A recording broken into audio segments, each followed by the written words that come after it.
At Thanksgiving, my daughter-in-law sneered, "How's it feel to be the man everyone hates?" I set down my glass, smiled, and said, "How's it feel to know you're homeless starting today?" The room froze, her cruelty exposed, my patience shattered. Before we continue, please subscribe to the channel and let us know where you are listening in the comments. The photo frame caught the streetlight as I lifted the trash lid. Corner of silver sticking out between garbage bags, enough to stop me cold on that October evening. I pulled it free, then another, then a whole stack. Wedding photos. Some torn clean through, others with cracked glass, spider webbing across faces I'd memorized 40 years ago. Lottie had thrown away 30 years like garbage. I stood in my Scottsdale driveway, holding pieces of my first marriage, my late wife's smile frozen behind broken glass. This wasn't carelessness. The photos had been in the spare bedroom closet, top shelf, behind boxes. Someone climbed up there, pulled them down, decided they belonged in the trash. I carried them inside. The living room Lottie had redecorated last month stared back. All whites and grays, everything soft and modern. The painting I'd hung of the Phoenix skyline, gone. The bookshelf I'd built from salvaged firehouse oak, replaced. Even the coffee table where Ethan used to do homework had vanished, swapped for glass that looked like it might shatter if you breathed wrong. I walked to my bedroom, the only space in this house still holding pieces of who I was. 5 years ago, when Ethan's wife died in that car accident, I'd wanted to help. Give him and Lottie, his new bride, a fresh start. So I signed over the deed to this house, bought with firefighters' pay and 32 years of overtime. Kept lifetime residence rights. It was in the papers. But I never thought I'd need to defend those rights, not from my own son. I wanted to help them start their life. Instead, I ended mine. Next morning, Lottie was at the kitchen counter when I came in for breakfast. She watched me pull eggs from the refrigerator, lips pressed thin.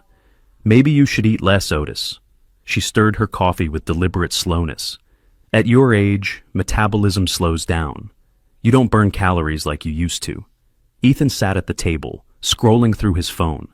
Didn't look up. Didn't say a word. Just let her comment hang there like smoke from a fire I was supposed to pretend I couldn't smell. I cracked 3 eggs into the pan anyway. 32 years cooking breakfast for firehouse crews of 20. And I was supposed to take dietary advice from someone whose idea of cooking was reheating takeout. "Just trying to help," she added, voice dripping with something that wasn't concern. I ate standing at the counter, left my plate in the sink, walked back to my room without a word. 3 days later, I needed groceries. Safeway on Shea Boulevard was quiet that afternoon. I was comparing coffee prices when I heard my name. "Otis, how's retirement treating you?" Marcus Robertson stood there with a shopping basket, same bright smile he'd had at Station 7. He'd left the department 5 years before I did, moved into property appraisal. "Marcus, good to see you. You look," he paused, "you look like you're carrying weight that isn't yours to carry." The comment landed harder than it should have. Marcus had always been the observant one, noticing when someone's gear was off, or their head wasn't in the game. "Everything's fine, just adjusting." Adjusting to what? "You earned your peace, man. 32 years, you should be fishing or traveling." He set his basket down, gave me full attention. "What's really going on?" I almost told him. Almost let truth spill out right there between coffee and cereal. But old habits die hard. Keep your problems internal. Handle your own fires. Maybe something needs to change. I just don't know what yet. Marcus studied me for a long moment, then squeezed my shoulder. "You were the best captain I ever worked under. Smart, fair, didn't take anyone's nonsense. Don't forget that version of yourself, Otis. He's still in there." We said our goodbyes. I finished shopping. But his words followed me home, echoing as I unloaded groceries into a refrigerator Lottie had reorganized last week without asking. That evening, she cornered me in the dining room. Thanksgiving was 2 weeks away. "We're doing things differently this year, modern, not like the old ways." I was thinking I'd make the turkey like I always do. Got my mother's recipe for, "Maybe let people who actually cook make decisions, Otis." She smiled, but there was nothing warm in it. "I'm sure you have other contributions you can make." Other contributions, like staying out of the way, disappearing into my room like a ghost who didn't know he was dead. Ethan appeared in the doorway, keys in hand. "I'm heading to the gym."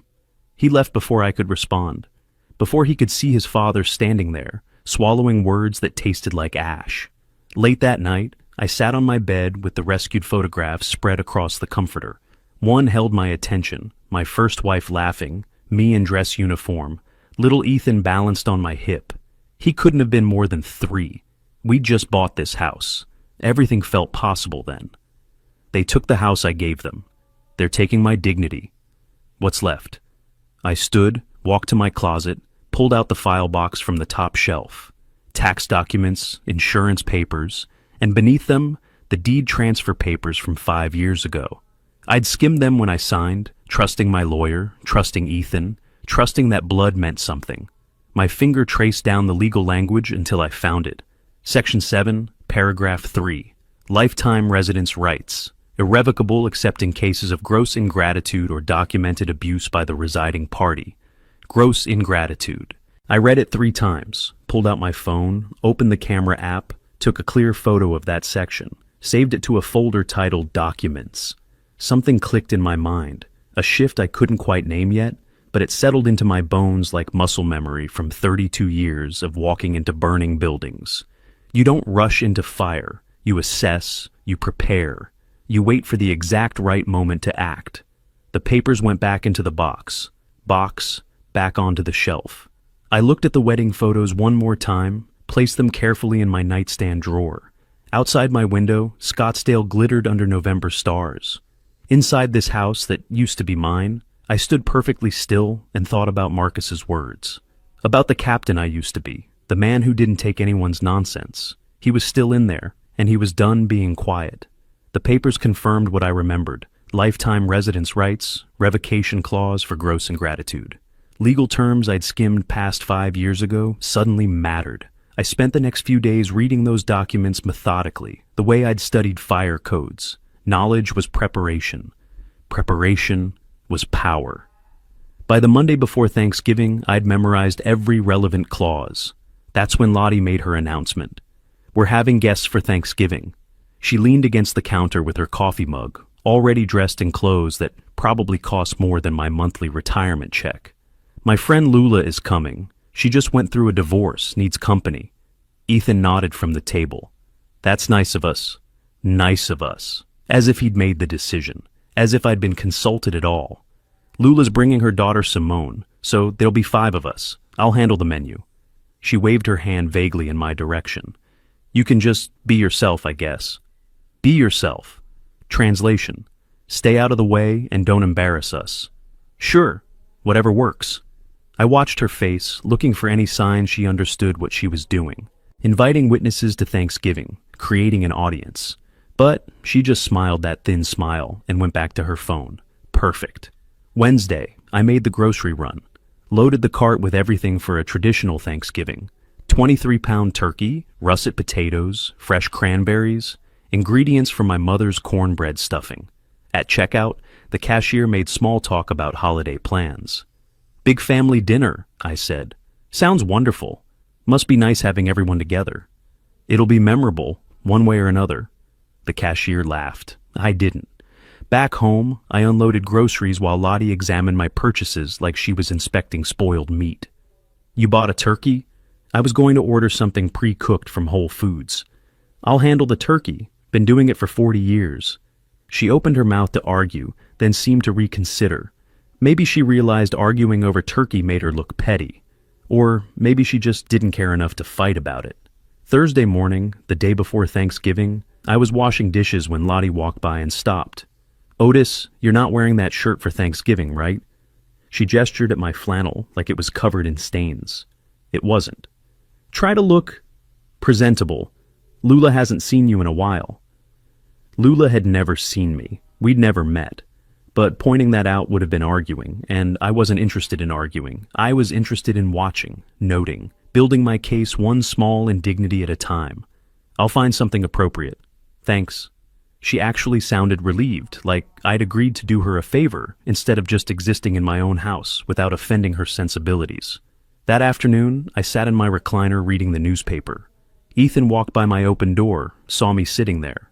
Hey, Dad. I looked up. For a second, I thought he might actually come in.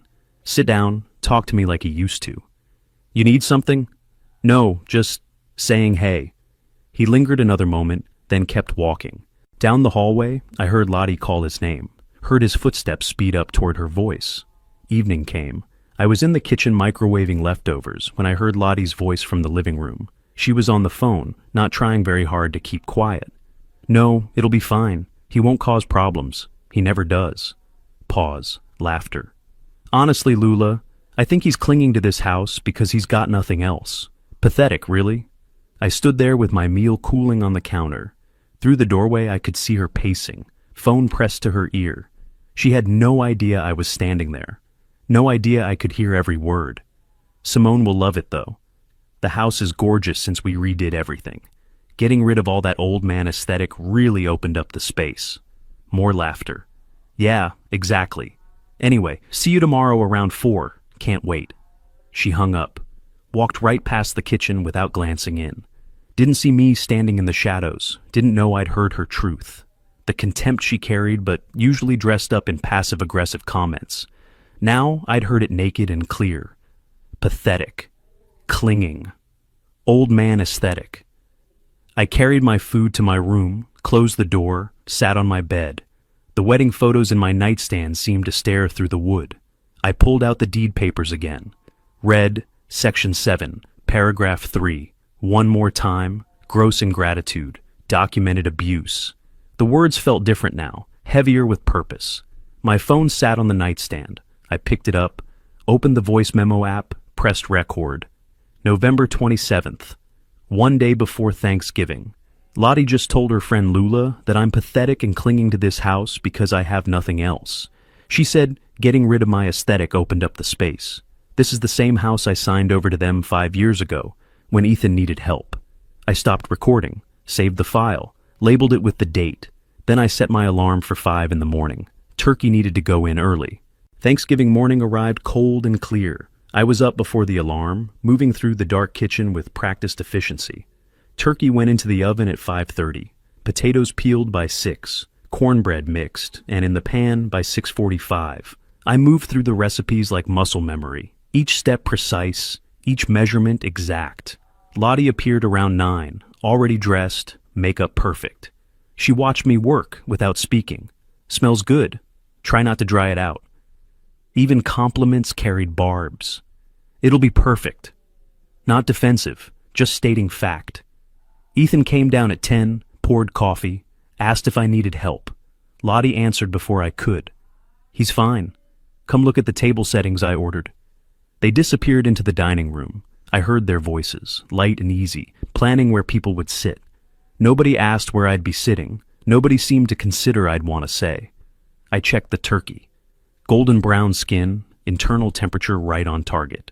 The kitchen smelled like every Thanksgiving from my childhood. My mother's recipes coming together the way they always had. Outside this kitchen, everything had changed. But in here, for these few hours, I was still the man who'd fed crews of hungry firefighters. Still the man who knew exactly what he was doing.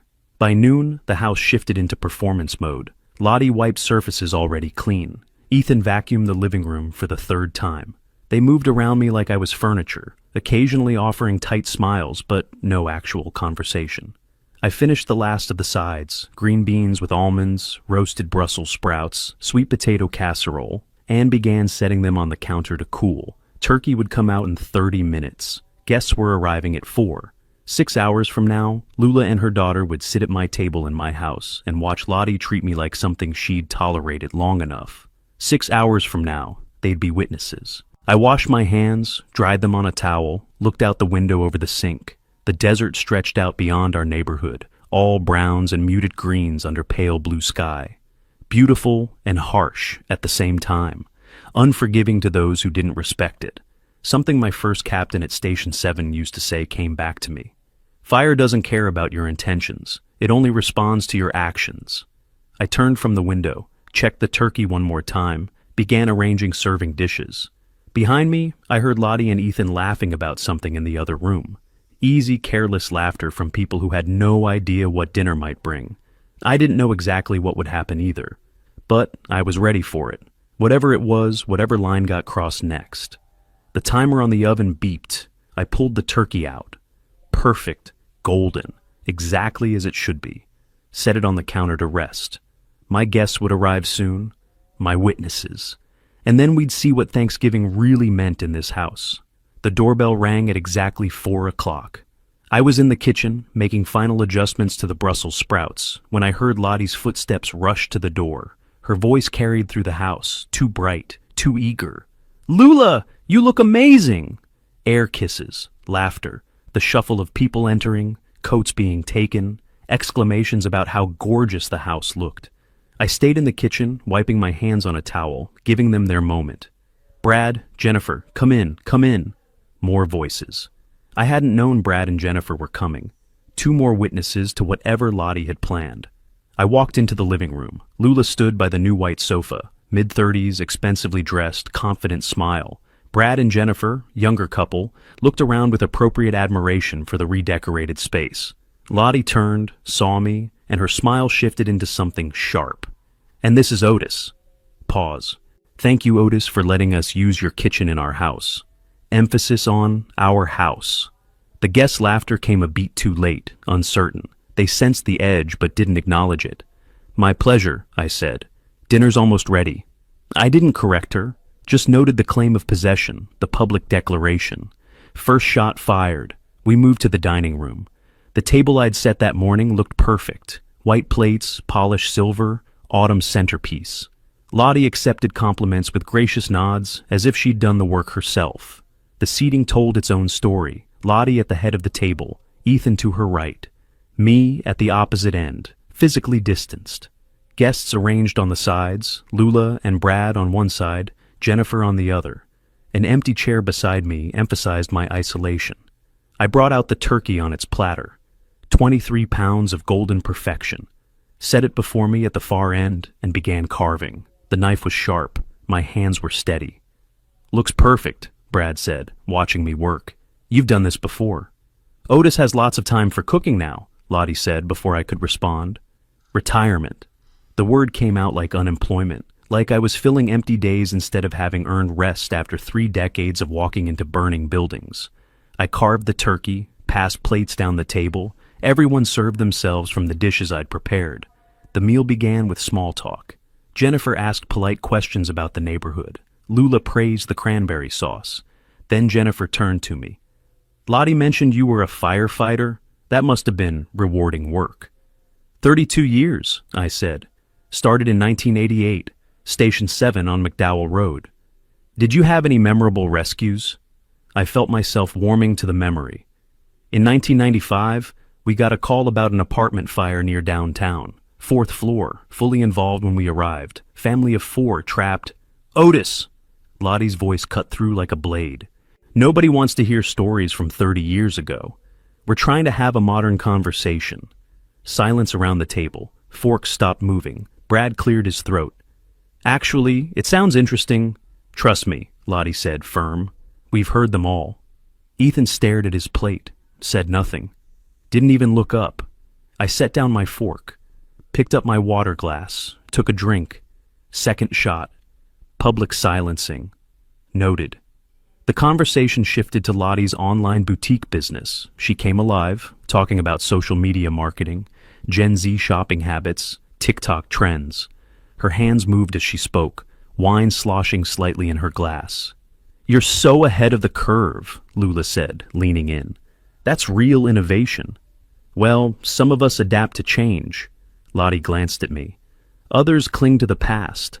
Brad mentioned something about retirement planning. He and Jennifer were in their 30s, already thinking ahead. "Otis, you're what, 65 now?" Lottie asked.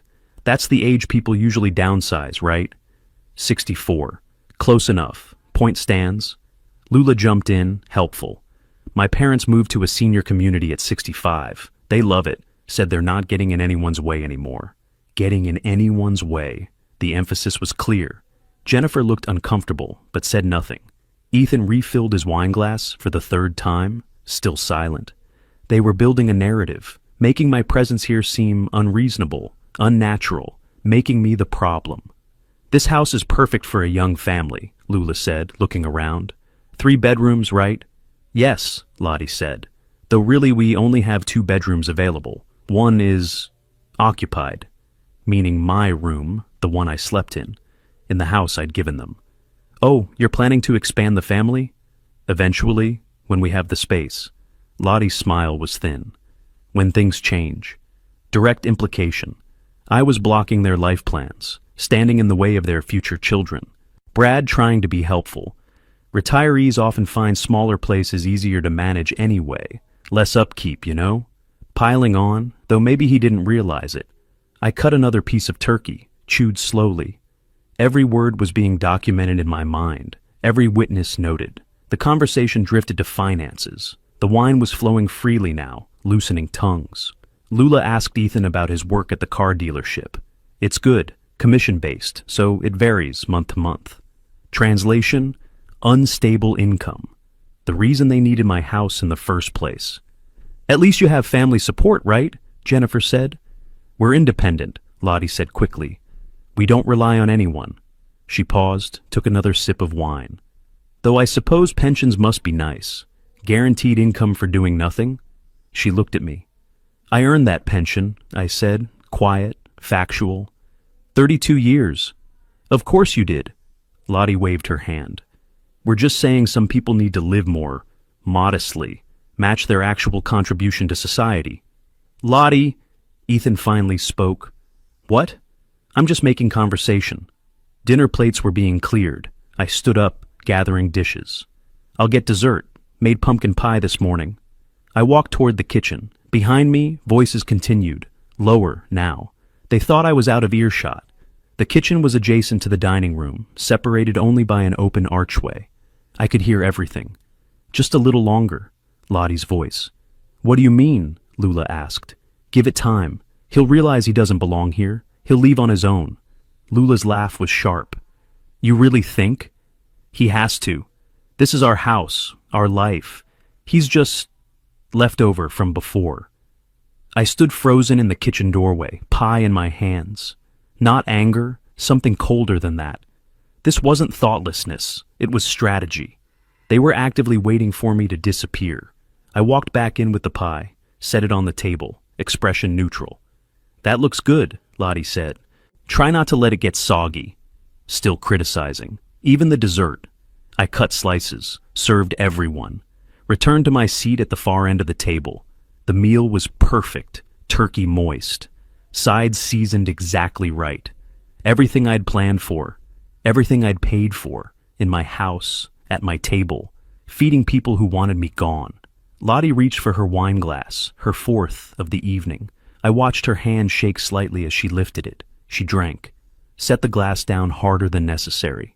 The base clinked against the plate beneath it. You know what? Lottie said, her words slightly looser now, wine softened. We never talk about the real issue here. Ethan shifted in his chair. Maybe we should... The utility bills, she continued, ignoring him. 3 months behind. 3 months, Otis. I looked up from my pie. You told me you were handling the bills. With what money? Your contribution barely covers groceries. My contribution, I said slowly, is living in a house I signed over to your husband. That was the agreement. I pay for my food. You handle the house expenses. The house expenses? She laughed, sharp and brittle. You mean the mortgage we don't have because you gave us the house? The taxes we pay? The insurance? The maintenance? Her voice rose. You act like you're doing us some favor by existing here. Brad and Jennifer looked at each other. Lula watched, wine glass halfway to her lips. I gave you this house, I said. Each word measured. 5 years ago, when Ethan's wife died, when he needed help, I kept residence rights because this was my home. Kept residence rights, Lottie repeated mockingly. You mean you kept control? You can't let go. Lottie, stop. Ethan's voice was weak, not a command, a request. Why should I stop? We're all adults here. She looked at the guests, seeking allies. Right? We can speak honestly. Nobody responded. She turned back to me, stood up, started pacing behind her chair. You're holding on to this house like it's still yours, living here like you're still relevant, but you're not. You're just... She gestured with her wine glass. You're just taking up space. I'm living in my bedroom, I said, calm, staying out of your way, cooking my own meals, paying my share. Your bedroom, she laughed again, wild. You mean the room we need for a nursery, the room that makes this a 2-bedroom house instead of 3, the room that represents everything we can't do because you're here. Ethan stood up. That's enough. Is it? Lottie whirled on him. Is it enough? Because I've been patient, Ethan. Patient for 5 years, waiting for him to understand that we're trying to build a life, but he just keeps existing here, in our space, taking up our air. This was my father's house, Ethan said, but his voice had no strength behind it. Was. Exactly. Was. Lottie turned back to me. Her face was flushed from wine or rage or both. You gave it away. You don't get to haunt it like some... She stopped, searching for words. Some what? I asked quietly. Some lonely old man who has nowhere else to go. The words landed like stones in still water. Ripples of silence spread across the table. Jennifer's fork clattered against her plate. Brad looked at the doorway like he was calculating escape routes. Lula's eyes were wide. I'm not lonely, I said. I'm not old, and I have exactly where I belong, here, in the house I bought, in the house I gave to my son with the explicit agreement that I could live here for the rest of my life. Agreements change, Lottie said. Situations change. People change. She leaned forward, hands on the back of her chair. You're living in the past, Otis, in your old stories, your old glory days, your old marriage. Everything about you is old. Lottie, please. Ethan tried again. What? What am I supposed to say? That it's fine? That it's normal for a 64-year-old man to live with his son and daughter-in-law? That we should just keep tiptoeing around him, pretending this is working? It was working, I said, until you decided it wasn't. Oh, I decided? Her voice hit a new pitch. I decided to be uncomfortable in my own home. I decided to feel like a guest. I decided to watch you exist here, day after day, reminding me that this house isn't really ours. The house is legally yours, I said, factual, no emotion. My name isn't on the deed anymore. I simply retained the right to live here. That was the agreement we all signed. Retain the right, she mimicked. You retained control. That's what you did. You gave us the house but kept the power. I kept a home. You kept a throne. She slammed her hand on the table. Dishes rattled. Wine splashed. You sit here judging us, making us feel like children in the house you so graciously gave us. Do you know how that feels? I know how it feels, I said quietly. To give away everything and still be told I'm taking too much. Lottie stared at me. Her chest heaved. When she spoke again, her voice was lower, more dangerous. Do you know what Ethan said when we met, when I asked about you? She paused. He said his father was a hero, a firefighter, someone who saved people. I waited. But you know what I see? A man who can't save himself, can't save his own relevance, can't accept that his time is over. My time isn't over, isn't it? She leaned closer. When was the last time someone needed you, Otis? Really needed you? When was the last time you mattered to anyone? The table was perfectly silent. Even the guests had stopped pretending to eat. Ethan stood frozen, halfway between sitting and standing, his face pale. Lottie straightened, looked around the table at her audience, then back at me. Do you even think Ethan loves you anymore? The question hung in the air like smoke, like the kind that meant structure was failing, walls about to come down. Ethan didn't speak. I looked at him. My son. The boy I'd raised alone after his mother died. The man I'd given this house to when he was grieving. The man who'd stood silent through every insult Lottie had thrown at me for 5 years. He looked at his plate, not at me, not at her, at his plate. That silence was louder than any answer. I turned back to Lottie. She was watching me, waiting for tears maybe, for anger, for me to break. Instead, I smiled. It wasn't a warm smile, wasn't friendly or forgiving.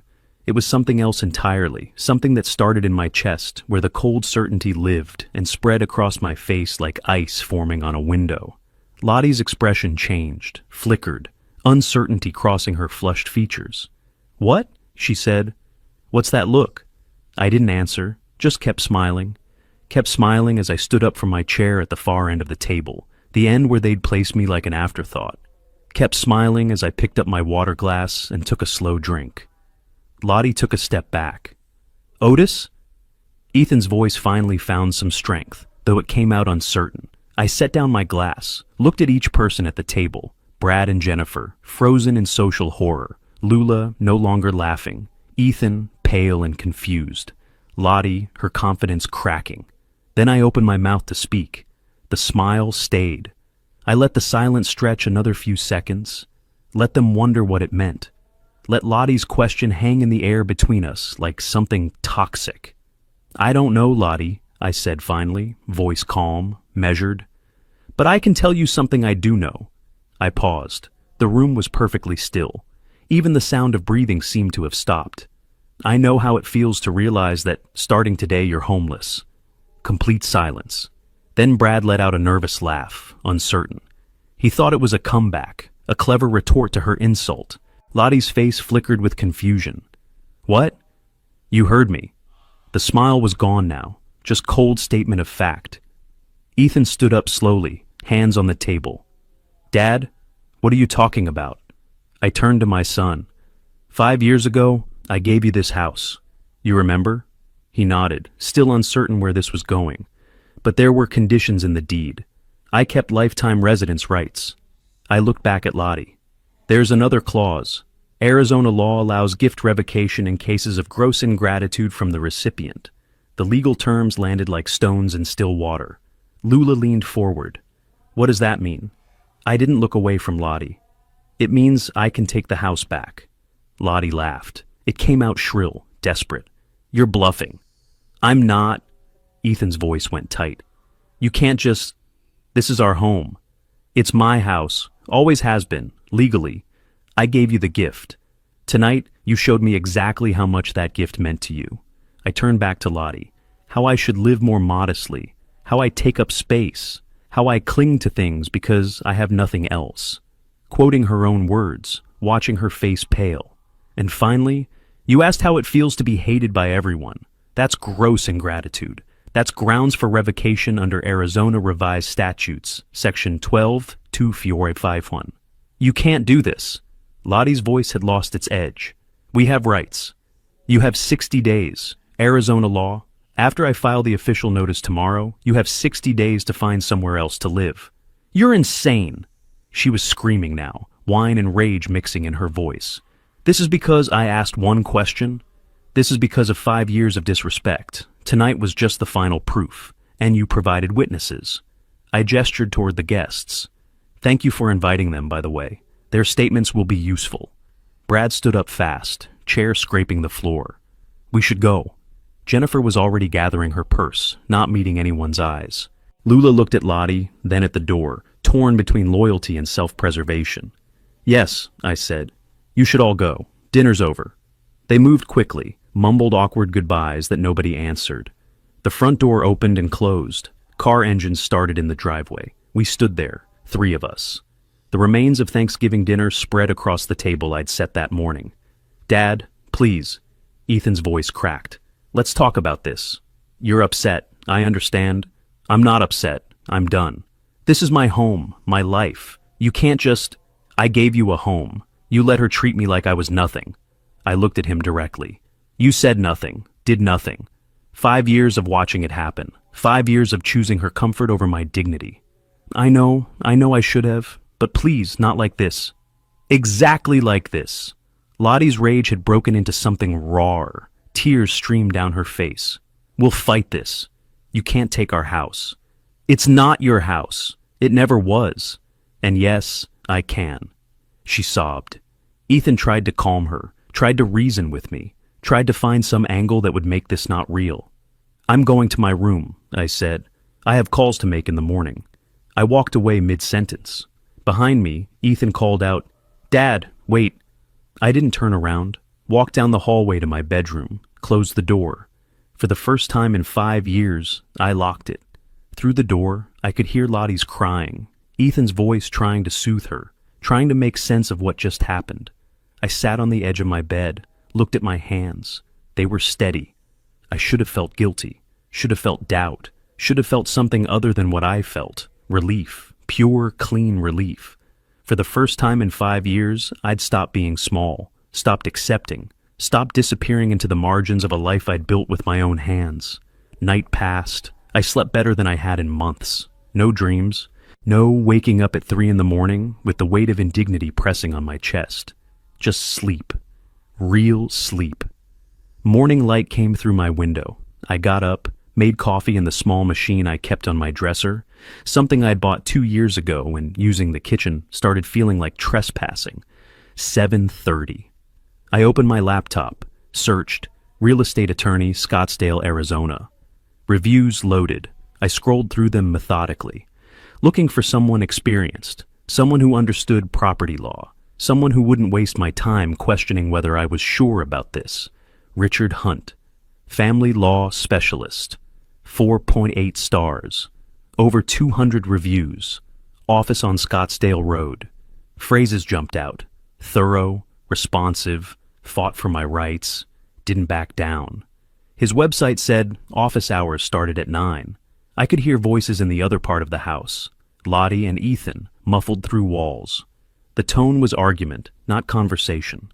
At 9:01, I called the number. A receptionist answered, professional voice. Hunt and Associates, how may I help you? I'd like to schedule a consultation, today, if possible. Of course. May I ask what this is regarding? I looked at the bedroom door, at the lock I'd turned, at the space I'd reclaimed. It's regarding revoking a property gift on grounds of ingratitude. Richard Hunt's office was downtown, glass and steel, 13th floor, with views of Camelback Mountain. He was late 50s, black like me, with silver at his temples and a handshake that felt like assessment. Mr. Shaw, have a seat. I sat. He had the deed papers I'd emailed that morning spread across his desk. Arizona Revised Statutes, Section 122451, he said, tapping the document. Gift revocation for gross ingratitude. It's not used often, but you have a solid foundation here. He looked up. Tell me about Thanksgiving. I told him. Every insult, every witness, the question about whether my son still loved me. Ethan's silence. Hunt took notes. When I finished, he leaned back in his chair. You'll need those witnesses to testify, the friends who were there. They'll remember. Your son and daughter-in-law will hire an attorney. They'll argue the gift was absolute, that conditions can't be imposed retroactively, that you're acting out of spite. Let them argue. Hunt smiled slightly. You've thought about this. 32 years as a firefighter teaches you to plan before you act. Good. We'll file the petition Monday. They'll have 60 days from official notice. Court hearing will likely be mid-January. He paused. This will get ugly, Mr. Shaw. Family law always does. But based on what you've told me and the witnesses present, you have a strong case. How strong? 70-30 in your favor, maybe better, depending on their attorney's strategy. I stood, shook his hand. File it Monday. The following week crawled by. The house became a war zone of silence. Lottie and Ethan stayed in their bedroom or left entirely. We didn't speak, didn't make eye contact. I cooked my meals, they cooked theirs. We existed in the same space like opposing magnets. By mid-December, Lottie had hired an attorney, Elena Torres, her parents' money, funding the $8,500 retainer. Hunt told me over the phone. She's good, he said, but she's working with weaker material. That same week, I discovered Lottie's social media campaign. A friend from the firehouse sent me a screenshot. Lottie had posted on 3 platforms, painting herself as the victim. Cruel father-in-law stealing our home, gave us house then changed his mind. Heartless elder taking back gift out of spite. The comments were predictable. Outrage, sympathy, calls for family counseling. I didn't respond, didn't engage, just forwarded everything to Hunt. Document it, he said, but don't react publicly. Let her words speak for themselves. I did more than document. I started going through 5 years of financial records, looking for anything useful. Found something interesting in year 3. Lottie had started a small online boutique. Never mentioned it, never reported the income. I called an accountant friend, casual inquiry about online business taxes. If she's making sales and not reporting, that's tax evasion, he said. Small scale probably. But the IRS doesn't care about scale. I thought about that. Thought about justice and fairness, and people who took without giving. Then I went to the library, used their public computer, created a temporary email address, filed an anonymous tip with the IRS, included screenshots of Lottie's business page, sale records I'd found in her email account, She'd left her laptop open one night. And approximate income calculations. The IRS doesn't move fast, but they move, and they don't forget. Christmas came and went without celebration. Ethan tried once to talk to me, cornered me in a grocery store parking lot 3 days after. Dad, please, can we sit down, talk this through? What's there to talk through? You're my father. I love you. I made mistakes, I know, but taking our home, it's too much. I gave you a home. You made it uninhabitable for me. Lottie was frustrated. She meant every word. You know it. I know it. I looked at him. And you let her say them for 5 years. You chose her comfort over my dignity every single time. I know I should have, but please, not like this. Exactly like this. Lottie's rage had broken into something raw. Tears streamed down her face. We'll fight this. You can't take our house. It's not your house. It never was. And yes, I can. She sobbed. Ethan tried to calm her, tried to reason with me, tried to find some angle that would make this not real. I'm going to my room, I said. I have calls to make in the morning. I walked away mid-sentence. Behind me, Ethan called out, Dad, wait. I didn't turn around, walked down the hallway to my bedroom, closed the door. For the first time in 5 years, I locked it. Through the door, I could hear Lottie's crying, Ethan's voice trying to soothe her, trying to make sense of what just happened. I sat on the edge of my bed, looked at my hands. They were steady. I should have felt guilty, should have felt doubt, should have felt something other than what I felt. Relief. Pure, clean relief. For the first time in 5 years, I'd stopped being small, stopped accepting, stopped disappearing into the margins of a life I'd built with my own hands. Night passed. I slept better than I had in months. No dreams, no waking up at 3 a.m. with the weight of indignity pressing on my chest. Just sleep. Real sleep. Morning light came through my window. I got up, made coffee in the small machine I kept on my dresser, something I'd bought 2 years ago when using the kitchen started feeling like trespassing. 7:30. I opened my laptop, searched. Real estate attorney, Scottsdale, Arizona. Reviews loaded. I scrolled through them methodically, looking for someone experienced, someone who understood property law, someone who wouldn't waste my time questioning whether I was sure about this. Richard Hunt, family law specialist, 4.8 stars, over 200 reviews, office on Scottsdale Road. Phrases jumped out: thorough, responsive, fought for my rights, didn't back down. His website said office hours started at 9. I could hear voices in the other part of the house, Lottie and Ethan, muffled through walls. The tone was argument, not conversation. At 9:01, I called the number. A receptionist answered, professional voice. Hunt & Associates, how may I help you? I'd like to schedule a consultation. Today, if possible. Of course. May I ask what this is regarding? I looked at the bedroom door, at the lock I'd turned, at the space I'd reclaimed. It's regarding revoking a property gift on grounds of ingratitude. Richard Hunt's office was downtown, glass and steel, 13th floor, with views of Camelback Mountain. He was late 50s, black like me, with silver at his temples and a handshake that felt like assessment. Mr. Shaw, have a seat. I sat. He had the deed papers I'd emailed that morning spread across his desk. Arizona Revised Statutes, Section 122451, he said, tapping the document. Gift revocation for gross ingratitude. It's not used often, but you have a solid foundation here. He looked up. Tell me about Thanksgiving, I told him. Every insult, every witness. The question about whether my son still loved me. Ethan's silence. Hunt took notes. When I finished, he leaned back in his chair. You'll need those witnesses to testify, the friends who were there. They'll remember. Your son and daughter-in-law will hire an attorney. They'll argue the gift was absolute, that conditions can't be imposed retroactively, that you're acting out of spite. Let them argue. Hunt smiled slightly. You've thought about this. 32 years as a firefighter teaches you to plan before you act. Good. We'll file the petition Monday. They'll have 60 days from official notice. Court hearing will likely be mid-January. He paused. This will get ugly, Mr. Shaw. Family law always does, but based on what you've told me and the witnesses present, you have a strong case. How strong? 70-30 in your favor, maybe better, depending on their attorney's strategy. I stood, shook his hand. File it Monday. The following week crawled by. The house became a war zone of silence. Lottie and Ethan stayed in their bedroom or left entirely. We didn't speak, didn't make eye contact. I cooked my meals, they cooked theirs.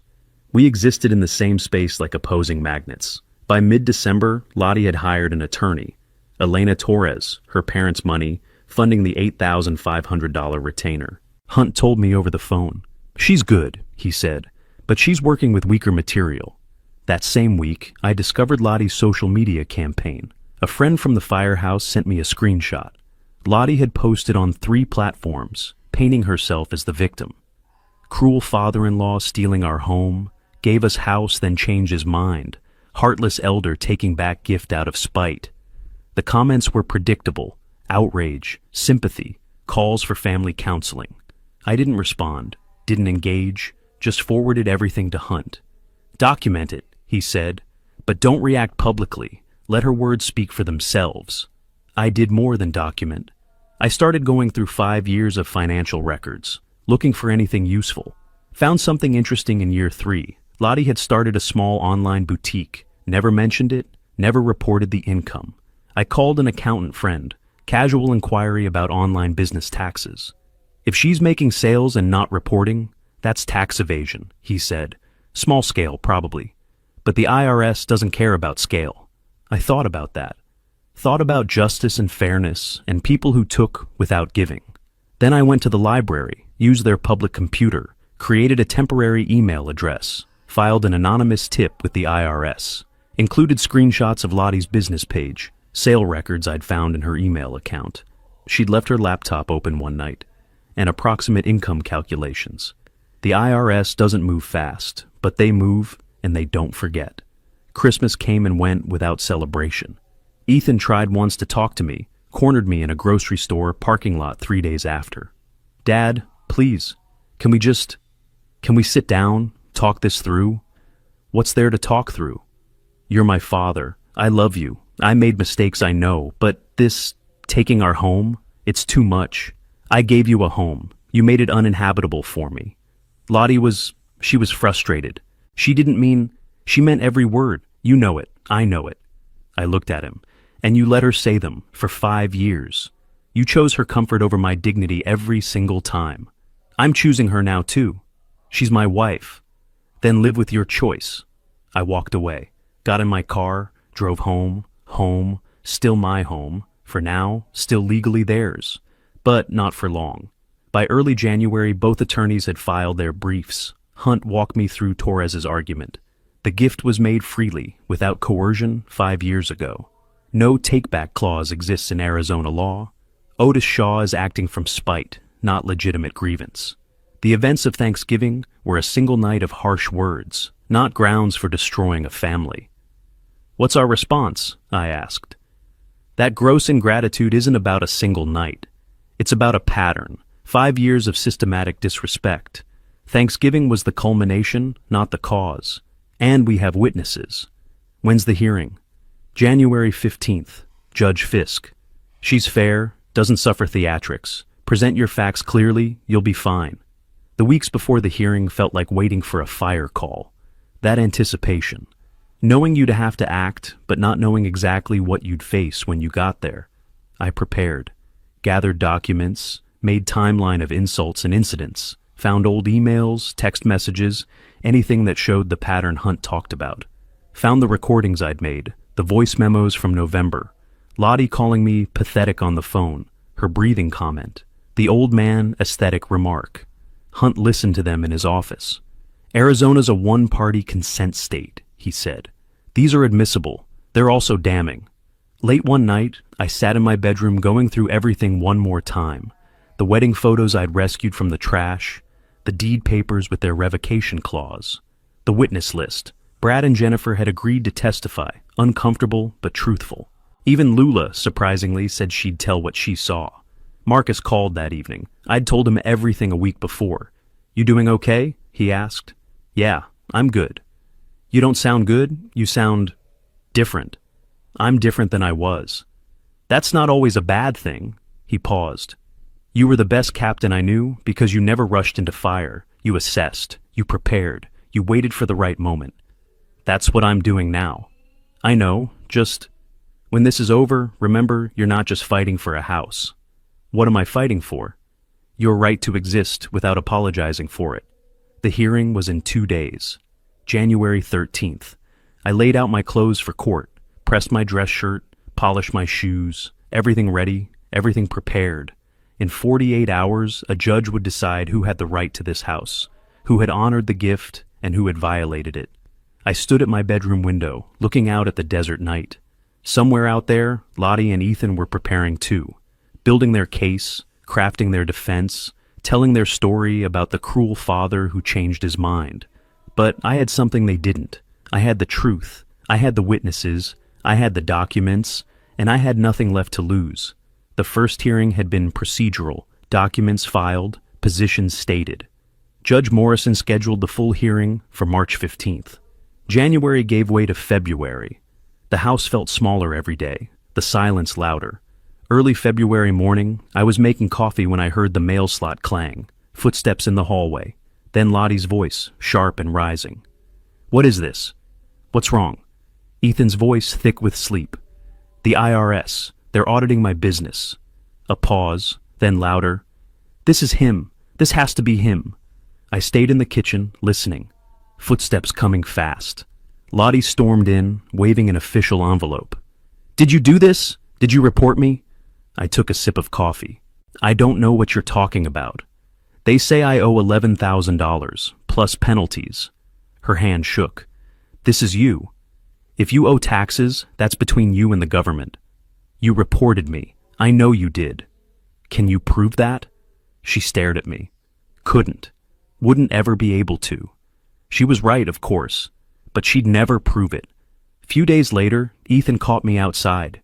He looked exhausted, dark circles under his eyes, the weight of choosing wrong pressing visible on his face. Did you know about her business, the taxes? I knew she had a business. I assumed she was running it properly. She says it's a mistake. The accountant messed up. For 2 years, that's not a mistake. That's a choice. Ethan was quiet, processing something he didn't want to accept. Everything's falling apart, he said finally. The house, the taxes, us. Then maybe it's time to make different choices. Like what? Like choosing what's right over what's easy. You mean leave her? I mean stop enabling her. Whatever that looks like for you. She's my wife, and I'm your father. But you picked a side on Thanksgiving. I walked away. Left him standing there with the choice he'd already made, but couldn't admit. Over the following days I heard them arguing through walls. Saw Ethan sleeping on the couch some mornings. One morning, he approached me before I could leave for my walk. If I left her, would you drop this? The house case? No. Then what's the point? The point is, you'd be doing the right thing for the right reasons, not to gain something. I can't abandon her when everything's going wrong. Even though she brought it on herself. I made vows. So did I. And when your mother died, you were all I had left. I looked at him directly. Look how that turned out. I walked past him, out the door, into the morning air. He wasn't ready. Maybe he never would be.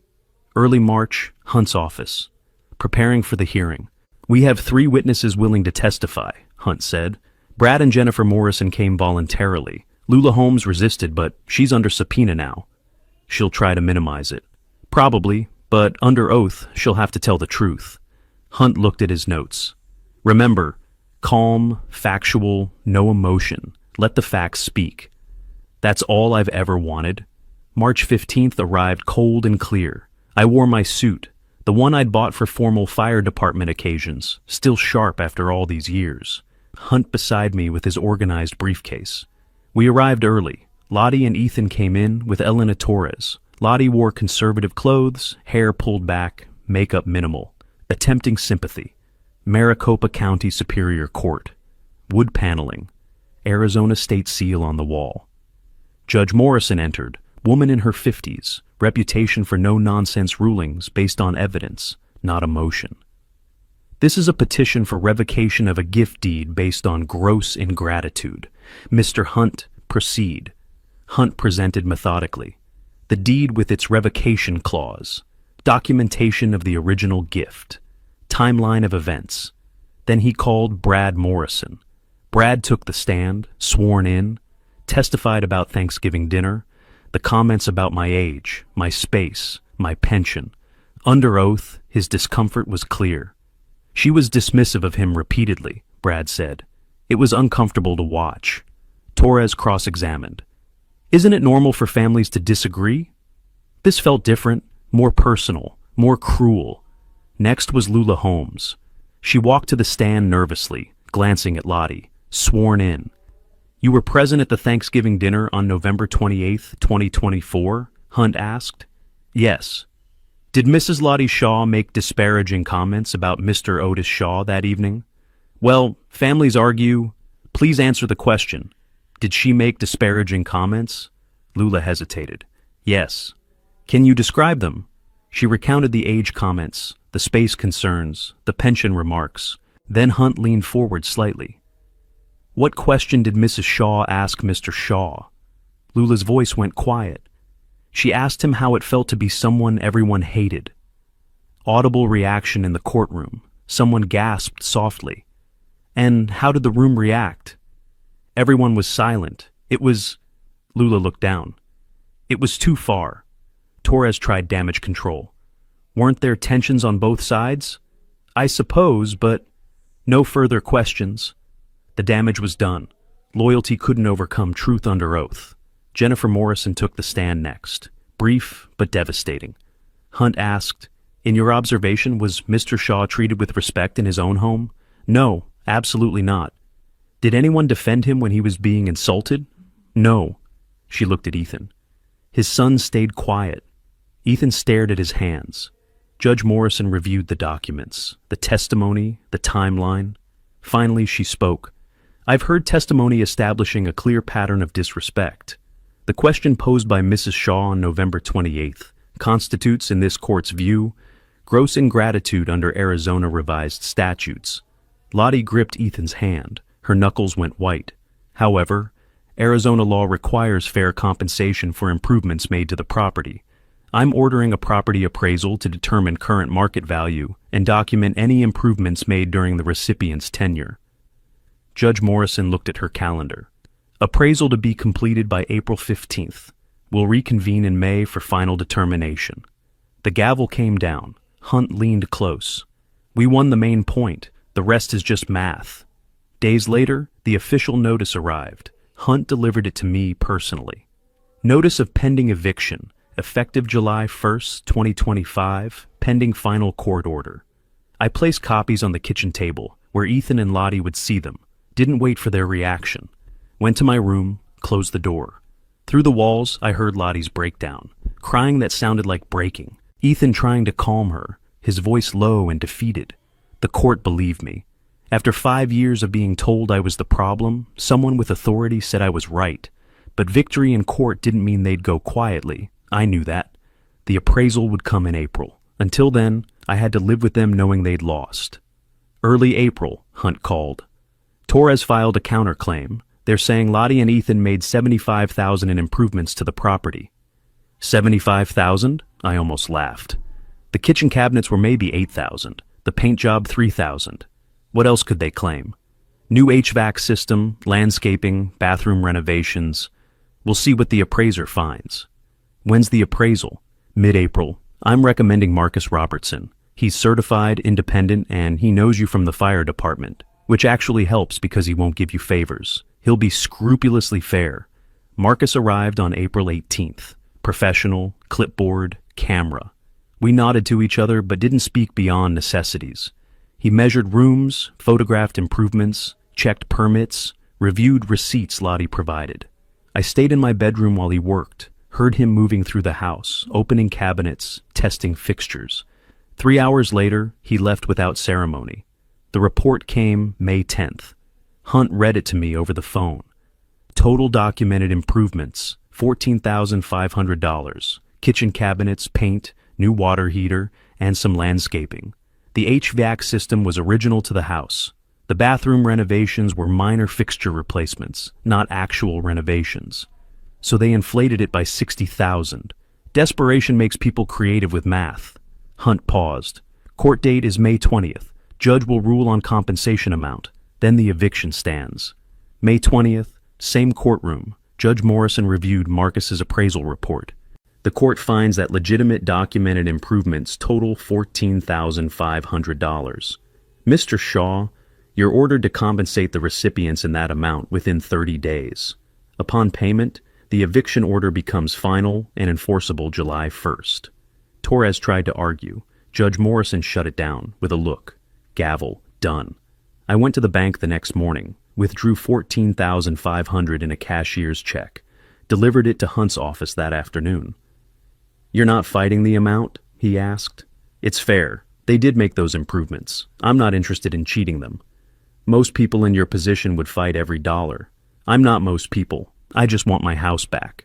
The check went through Torres to Lottie and Ethan. The final court order came June 15th. Official, legal, binding. I called Sarah Chen, a realtor I'd contacted quietly back in April.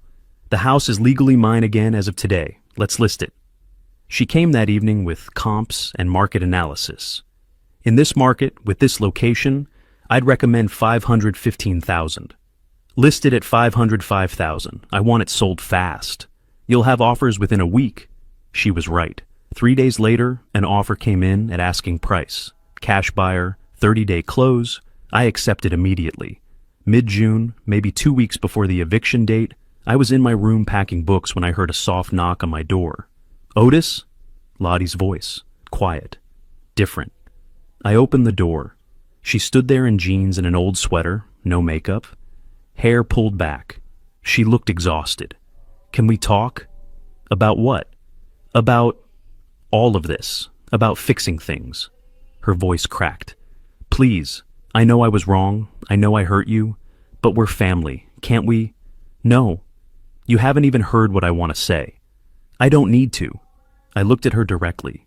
You had 5 years to say something different. 5 years to treat me like family.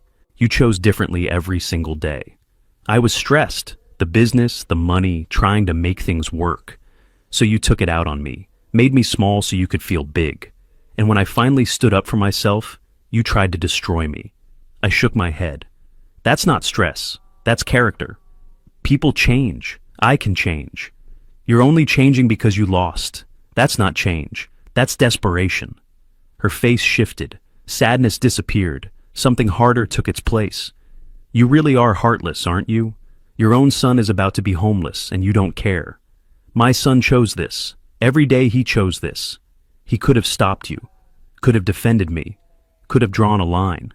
I stepped back toward my door. He didn't. So, yes, he's facing consequences. So are you. We have nowhere to go. You have family, Lottie's parents in Tempe, according to the court papers your lawyer filed. You'll figure it out. After everything we did for you, everything you did for me, the words came out sharp. I gave you a house. You gave me contempt. I think we're done here. I closed the door, locked it, heard her standing there for a long moment before her footsteps retreated.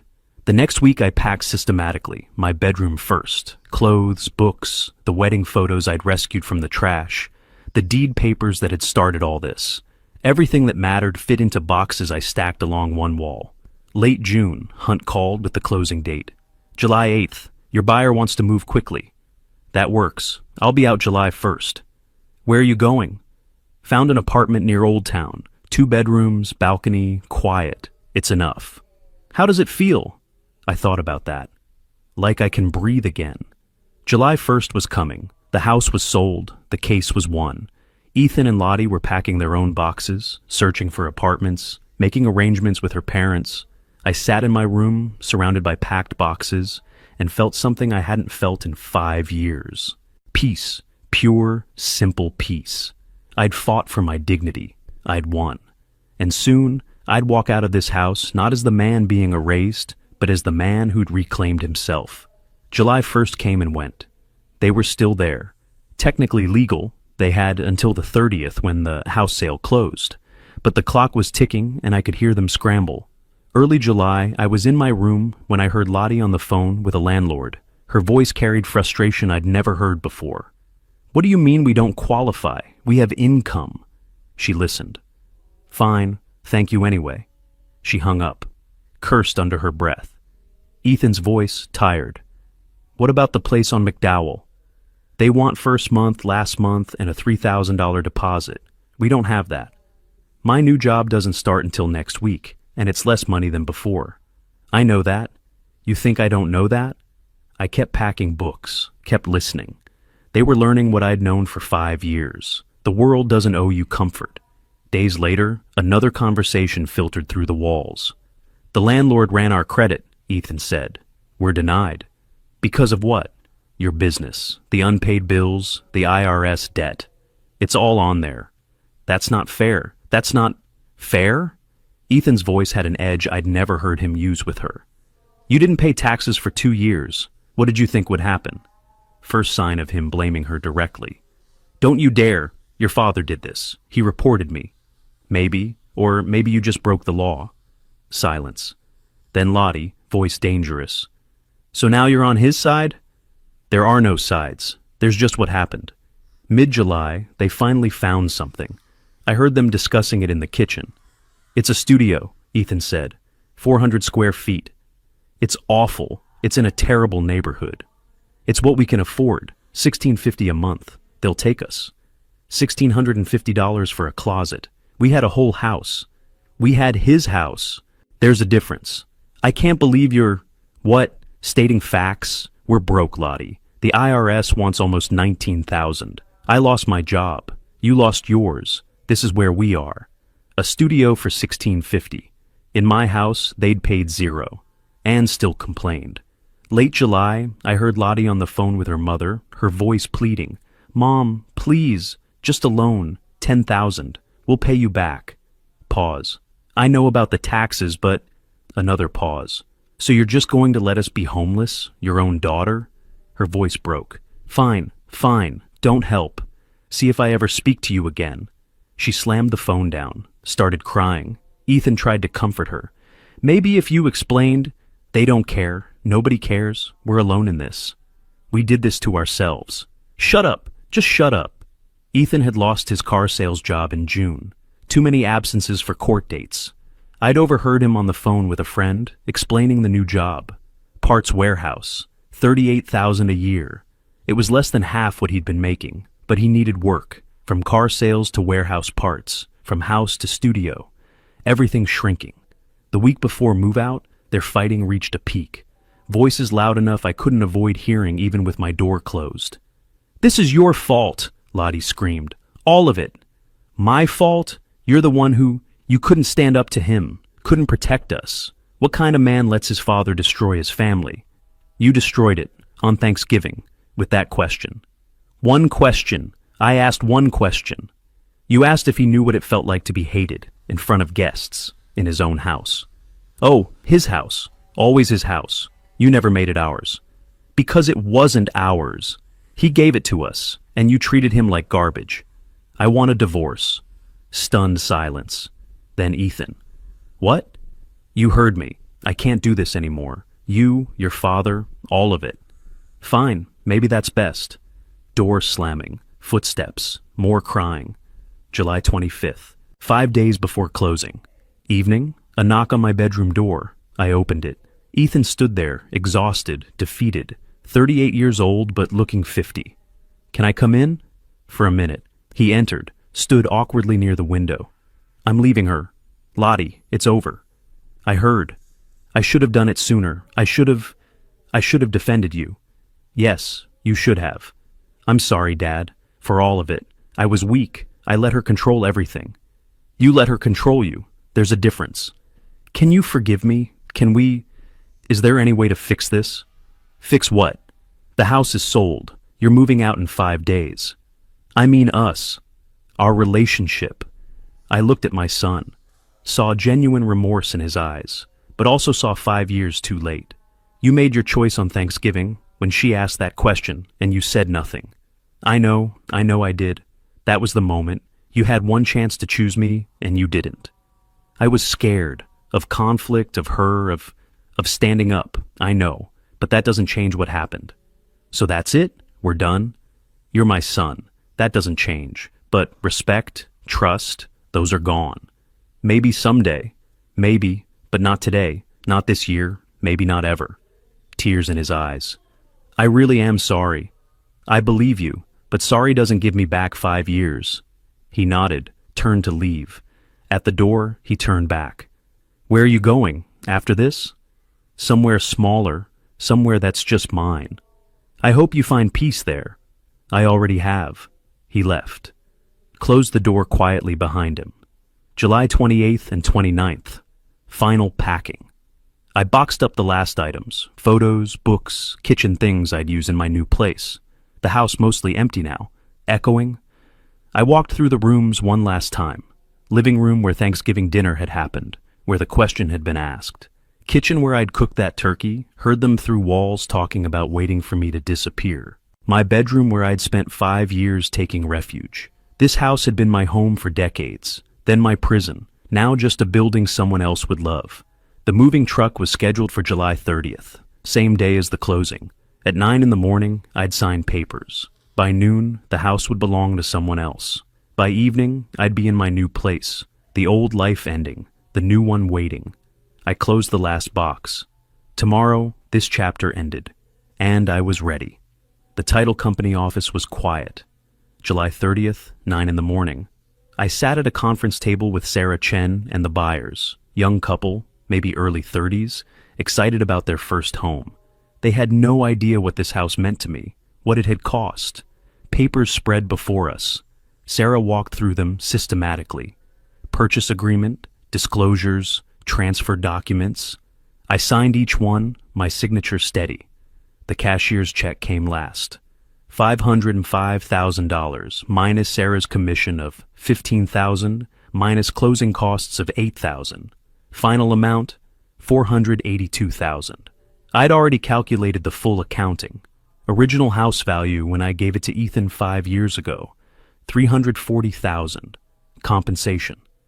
I'd paid them for improvements, $14,500. Legal fees to Hunt, $8,500. Total cost to reclaim my house and dignity, $23,000. Net gain after sale, $134,700. Plus I'd kept my retirement accounts, pension, savings untouched. Total assets now, $616,700. The price of freedom, worth every penny. Congratulations, I said to the young couple as we stood up. It's a good house. You'll be happy there. The woman smiled. We already love it. The neighborhood is perfect. I shook their hands, walked out with the check in my pocket. At the bank, I deposited it, transferred funds to my new mortgage, paid off the remaining balance on my new place in full. A small ranch house in Tempe. 2 bedrooms, 1 bath, covered patio, $285,000. Now, completely mine. That afternoon, I'd driven by the old house one last time. A moving truck was in the driveway, Ethan and Lottie loading boxes. I didn't stop, just slowed enough to see them struggling with a couch, her yelling instructions, him looking broken. They were heading to that studio apartment, 400 square feet. The IRS would get their $19,000 eventually, probably garnishing wages, selling what little they owned. Lottie's online boutique had closed. No inventory, no customers, no future. Ethan's divorce filing would come through by September, according to Hunt, who'd heard from Torres. 2 lives in ruins. Not because I'd been cruel, because they'd been cruel first. And consequences have weight. Early August, I learned Ethan had officially filed for divorce. Hunt mentioned it casually over the phone. Torres had called him for some procedural question. Hunt asked if I wanted to know the details. No, I said. It's not my business anymore. Fair enough. How's the new place? Quiet. Exactly what I needed. August 15th. I invited Marcus over for dinner. Hadn't seen him since the appraisal back in April. He arrived at 6 with a bottle of wine and his easy smile. This is nice, he said, looking around. Really nice. Feels like you. That's the point. We ate on the back patio. Grilled chicken, roasted vegetables, simple. The sun setting over the neighborhood painted everything gold. You hear from Ethan? Marcus asked. No, don't expect to. You okay with that? I thought about it. He's my son. I'd be lying if I said it doesn't hurt, but I'm okay. That's a tough line to walk. Yeah, I took a drink. When someone shows you who they are, you have to believe them. He showed me. For 5 years, every time he stayed silent, he showed me. And you finally believed him. Finally. Marcus was quiet for a moment. Then, was it worth it? All of it, the lawyers, the court, losing your son. It cost me $23,000 and a relationship that was already broken. It gave me back my self-respect and my freedom. I looked at him. You tell me if that's worth it. I'd say yes. So would I. We sat in comfortable silence as the sun dropped lower. The desert evening cooled. Somewhere down the street, kids were playing, life continuing its normal rhythms. You lonely? Marcus asked. Sometimes, but I'm not disrespected. Not small, not invisible. I'm free. I smiled slightly. Loneliness I can handle. What I couldn't handle was being treated like I didn't matter in my own life. Fair trade then. Yeah, fair trade. Marcus left around 9. I cleaned up, washed dishes, put everything away in my kitchen. My kitchen. In my house. Where nobody would tell me I ate too much or breathed too loud or took up too much space. I stood on the back patio one more time before going to bed. The stars were out. The air was cool. The silence was mine. I thought about that Thanksgiving question. How it felt to be someone everyone hated. Now I knew a better question. How did it feel to be free? It felt like this. Like standing in my own space, owing nothing to anyone, answering to no one. Like sleeping without tension. Like cooking breakfast without criticism. Like existing without apologizing for it. It felt expensive. It felt lonely sometimes. It felt hard-won. It felt like peace. I'd given up trying to make Ethan understand. Maybe someday he would, maybe not. Either way, I'd done what I needed to do. Stood up, spoke up, took back what was mine. Tomorrow I'd wake up in my house, make my coffee, read my newspaper, live my life on my terms. The old Otis, the one who tolerated disrespect because family was supposed to be forever, was gone. The new Otis knew better, knew that family meant nothing without respect, that love required action, not just words. I'd learned it the hard way, but I'd learned it, and that made all the difference. I went inside, locked my door, in my house, in my life, turned off the lights, and slept like a man with nothing left to prove. If you like this story, please like this video, subscribe to the channel, and share your impressions of this story in the comments. To listen to the next story, click on the box on the left. Thank you for watching.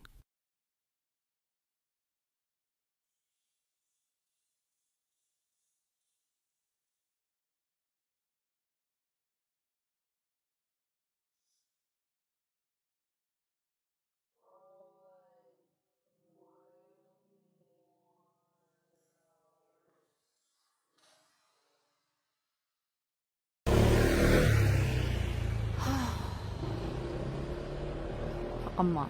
오늘 토요일?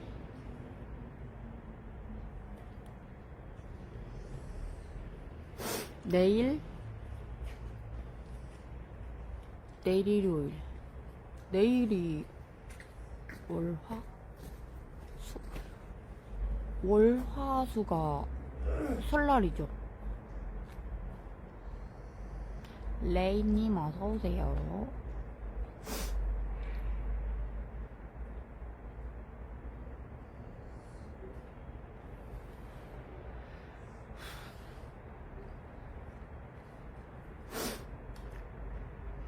맞지? 토일 연결돼서 그렇지. 월화수가